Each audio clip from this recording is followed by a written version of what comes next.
सौगंध मुझे इस मिट्टी की देश नहीं झुकने दूंगा। लेकिन मोदी, आप तो शेखों के सामने साष्टांग दंडवत हो गए। आखिर क्यों मोदी जी? आप तो 56 इंची अलंकृत विश्वगुरु का तमगा प्राप्त प्रधानमंत्री थे, लेकिन शेखों के आगे आप झुक क्यों गए? ये मैं नहीं कह रही मोदी जी, आपके भक्त, वो हार्डकोर वाले भक्त रो रो के आपसे पूछ रहे हैं। आज मैं आपको बताऊंगी नुपुर शर्मा के सस्पेंशन की इनसाइड स्टोरी। दरअसल बात 26 मई 2022 की है, जब बीजेपी की घोषित प्रवक्ता Nupur Sharma times now news channel पर बीजेपी का पक्ष रख रही थी और नविका कुमार मेजबानी कर रही थी। तभी नुपुर शर्मा ने इसी डिबेट में पैगंबर मोहम्मद पर अमर्यादित असंसदीय टिप्पणी कर दी। आम भाषा में कहूं तो सड़क छाप भाषा का प्रदर्शन किया।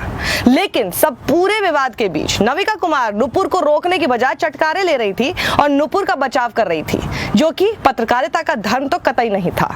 इसके बाद से पढ़े लिखे बुद्धिजीवी वर्ग ने नुपुर शर्मा के बयान का विरोध और सस्पेंशन की मांग शुरू कर दी। लेकिन नुपुर के इस बयान पर मोदी जी या उनके किसी भी नेता ने आपत्ति जाहिर नहीं की। यहां तक कि मोदी जी ने तो नुपुर शर्मा को लाल आंखें भी नहीं दिखाई। लेकिन रविवार को मोदी जी और उनके छोटे बड़े मझोले नेता सब सरेंडर की मुद्रा में खड़े नजर आए। वो भी किसके आगे? भाई, अरब देशों के आगे। रविवार को ही बीजेपी दफ्तर से एक प्यार भरा प्रेम पत्र नुपुर शर्मा और नवीन कुमार जिंदल के नाम निकला, जिसमें बताया गया, हमने आपको पार्टी से निकाल फेंका है, बल्कि आपकी प्राथमिकता सदस्यता तक छीन ली है। मोदी जी, एक तरफ आप कहते हैं पिछले 8 सालों में आपने ऐसा कोई भी काम नहीं किया है जिससे देश को सिर झुकाना पड़े। अरे छोड़िए मोदी जी, अब तो बंद कीजिए अपनी स्वघोषित यश गाथा। मोदी जी, आपकी ही नफरती सियासत की वजह से ही देश का सिर शर्म से झुक गया है। आज कतर, कुवैत, जॉर्डन जैसे छोटे छोटे देश हमारे राजदूतों को बुलाकर सवाल जवाब कर रहे हैं, तलब कर रहे हैं। मैं उम्मीद करती हूं मोदी जी, आपको इतना तो मालूम ही होगा कि हमारा एक एक राजदूत पूरे भारत का प्रतिनिधित्व करता है। लेकिन आज इन्हीं राजदूतों को लिखित में जवाब देना पड़ रहा है। यानी गलती नुपुर शर्मा, नवीन कुमार जैसे लोगों की है और माफी देश मांगे। धन्य है आपका इंसाफ मोदी जी। सोचिए, आज पाकिस्तान, अफगानिस्तान जैसे देश हमें लेक्चर दे रहे हैं। ये वही देश हैं जिनकी आवाज नहीं निकलती थी। लेकिन आज देश की बेइज्जती आपके फ्रिंज एलिमेंट नेताओं की वजह से हो रही है। आज खाड़ी के देश भारत को बॉयकॉट करने की मांग कर रहे हैं, जिसकी वजह सिर्फ और सिर्फ आपकी मौन सहमति है। क्योंकि अक्सर आप हेट स्पीचेस पर मौन व्रत धारण कर लेते हैं, जिससे आपकी अप्रत्यक्ष रूप से सहमति नजर आती है। गाली गलौज देने वालों को फॉलो करते हैं। जिस भारत के पूर्वजों ने लिखा था वसुधैव कुटुंबकम, सर्वधर्म संभाव, लेकिन आज ये बातें कहानी सी लगने लगी हैं। अटल जी की एक बात आज मुझे बार बार याद आ रही है कि मोदी, राजधर्म का पालन करें। लेकिन क्या वास्तव में राजधर्म निभा रहे हैं आप मोदी जी? जरा सोचिए और गौर से सोचिए। क्योंकि कोई भी राजा अपनी प्रजा में कभी कोई भेदभाव नहीं करता है या ना करवाता है। क्योंकि जब नुपुर शर्मा और नवीन कुमार जिंदल जैसे लोग पैगंबर मोहम्मद साहब के बारे में अशोभनीय टिप्पणी कर रहे थे, तब आप चुप क्यों थे मोदी जी? लेकिन जब अरब देशों ने नुपुर के बयानों पर आपत्ति जताई, तो आपने नुपुर और नवीन को पार्टी से निकाल फेंका।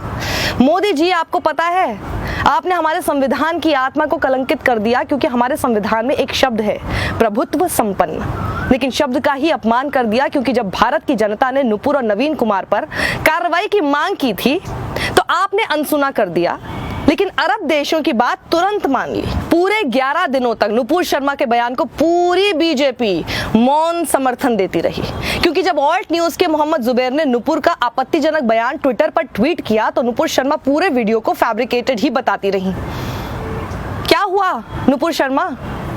आपके प्रिय प्रधानमंत्री ने आपको फ्रिंज एलिमेंट ही बता दिया और ऐसे निकाल फेंका जैसे दूध से मक्खी। अब नुपुर शर्मा कभी ट्विटर पर माफी मांग रही हैं, कभी फेसबुक पर। लेकिन कुछ भक्त टाइप नेता ऑल्ट न्यूज के मोहम्मद जुबैर को अरेस्ट करने की मांग कर रहे हैं, या यूं कहें फ्रिंज के भी फ्रिंज टाइप के नेता, यानी चोरी और ऊपर से सीना जोरी।